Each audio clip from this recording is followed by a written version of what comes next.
Cadáveres que caminan. En la era moderna, por lo general se teme a los fantasmas, espíritus de los muertos. Pero hubo tiempos y lugares donde un cadáver animado, el cuerpo que se levanta y camina, era el principal objeto de temor.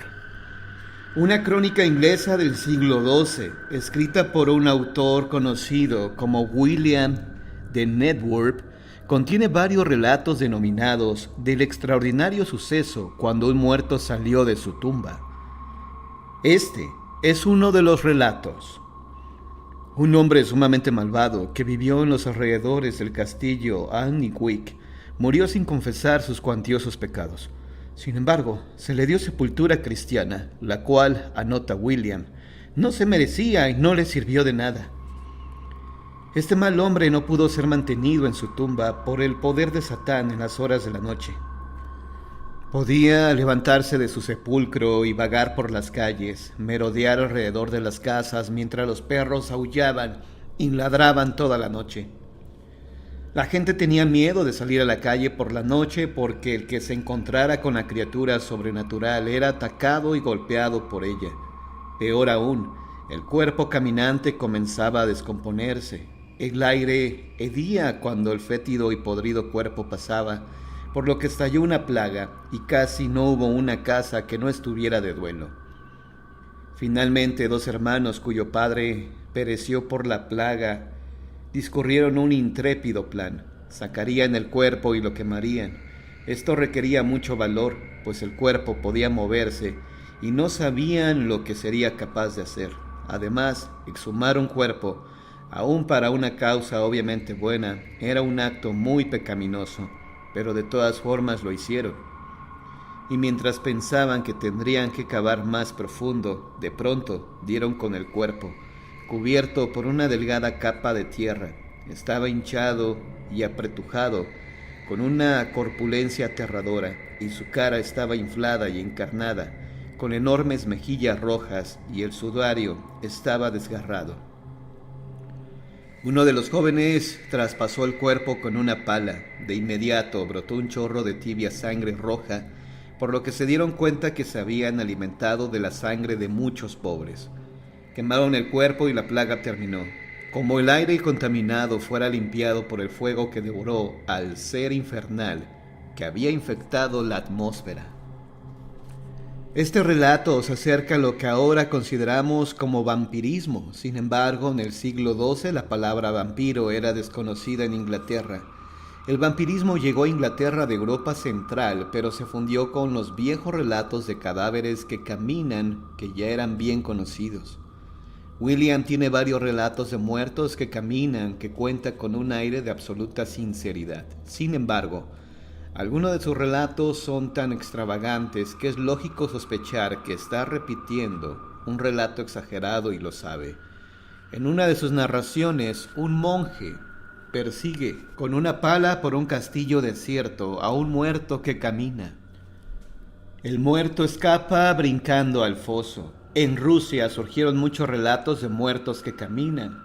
La afamada ocultista Elena Petrovna Blavatsky contó el relato de un viejo y malvado gobernante ruso que se casó con una joven contra su voluntad. Él estaba loco de celos, y cuando estaba muriendo le advirtió que si se casaba de nuevo, él regresaría de su tumba para atormentarla.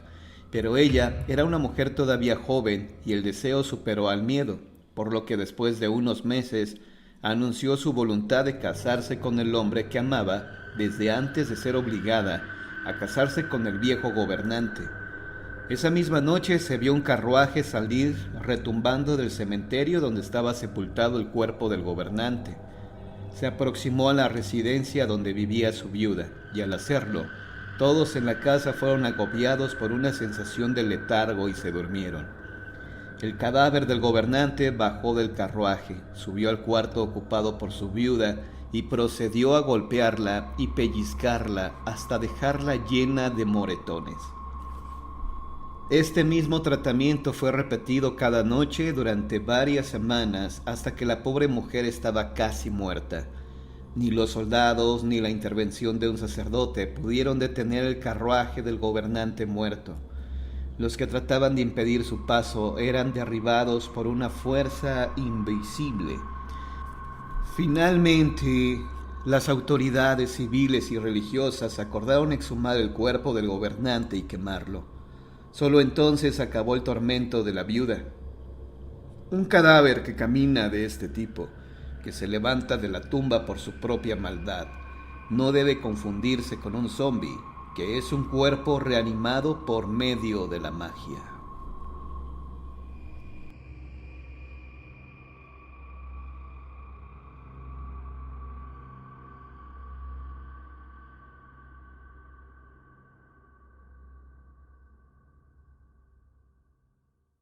Sepultado vivo. El miedo a ser sepultado vivo es ancestral y profundo. En la actualidad, con la tecnología médica moderna, la posibilidad de ser sepultado prematuramente, virtualmente no existe. Pero en siglos pasados, aunque remota, existía la posibilidad de caer en un estado de inconsciencia parecida a la muerte y ser sepultado o colocado en una cripta, solo para revivir cuando ya era demasiado tarde. Esto era posible en especial en los tiempos de epidemias, cuando el diagnóstico tenía que ser apresurado y la sepultura inmediata. Este temor provocaba pesadillas a muchos escritores, en particular a Edgar Allan Poe, quien nunca escribió un relato de fantasmas, pero sí varios sobre el tema de ser sepultado vivo. El doctor Franz Hartmann, médico y ocultista de fines del siglo XIX, calculaba que solo en Alemania se efectuaban miles de sepelios prematuros. Pensaba que esto podría haber originado la leyenda de los vampiros, pues cuando se exhumaban ciertos ataúdes, el cadáver presentaba señales de haber sido movido. Más que indicar que el cadáver podía ser de un muerto viviente, Hartmann declaró que era más probable que se tratara de una víctima de un sepelio prematuro. El movimiento era indicio de la angustiosa lucha de la persona para salir del ataúd. Las conclusiones de Hartmann parecen estar basadas más en una especulación imaginativa que en alguna clave de investigación seria. Sin embargo, es un reflejo más del temor a ser sepultado vivo que una vez fue compartido por tantas personas. Algunos empresarios sacaron provecho del temor de la gente vendiendo ataúdes que daban a la persona sepultada en vida, un medio de hacer saber a los del exterior que el sepelio se había efectuado demasiado pronto. Un modelo contenía una campana que podía ser tocada desde el interior. Otro estaba equipado con una especie de periscopio. No hay ningún caso auténtico de que alguno de estos ataúdes haya sido usado con éxito por alguien que haya sido sepultado vivo. Se podría concluir que el temor a ser sepultado vivo era exagerado e irracional. Sin embargo, se refleja en registros de anécdotas que eran, y todavía son, relatadas y creídas extensamente. Uno de estos relatos típicos es el de una mujer que cayó postrada por la fiebre tifoidea. Su estado con rapidez se agravó tanto que los médicos estaban seguros de que moriría y mandaron llamar a sus familiares. Sin embargo, su hermano mayor, que era su pariente más cercano, estaba fuera en viaje de negocios cuando tuvo noticia de la enfermedad de su hermana. Regresó tan pronto como pudo, pero cuando llegó le informaron que su hermana había fallecido y el sepelio se había efectuado unas horas antes de su llegada. El doliente hermano se dirigió a toda prisa al cementerio, donde encontró a los sepultureros echando la última palada de tierra sobre la tumba de su hermana. Le suplicó que sacaran el ataúd y lo abrieran para que pudiera ver por última vez a su querida hermana, pero ellos se negaron. Él continuó rogando y suplicando a gritos, y pronto se reunió una multitud. Muchos de los observadores estaban profundamente conmovidos por la pena del hombre. Finalmente, 2 hombres dijeron que ellos abrirían la tumba para que el hermano cumpliera su deseo.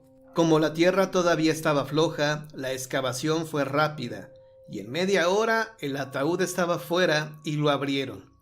El entristecido sujeto miró lo que supuso era el cadáver de su hermana. Una de las personas en la multitud creyó ver que el cadáver se movía. Algunos otros también advirtieron un ligero movimiento. y pronto se levantó un murmullo entre los observadores. El cadáver se agitó más y terminó por sentarse en el ataúd. Después de todo, la joven mujer no estaba muerta, solo estaba inconsciente, pero el temor de que la mortal tifoidea se extendiera había provocado que la sepultaran demasiado pronto. Según el relato, la mujer se recuperó, vivió por muchos años después de su muerte y tuvo una numerosa familia. Otros relatos de personas sepultadas en vida contienen un elemento más fantasmagórico. Un hombre llamado Samuel Jocelyn de Carolina del Norte cayó de su caballo, se golpeó la cabeza contra una piedra, fue declarado sin vida por el médico de la localidad y sepultado rápidamente. Pocas noches después del sepelio, Alexander Hostler, viejo amigo de Jocelyn, fue molestado por una pesadilla en la cual la figura de su amigo apareció ante él.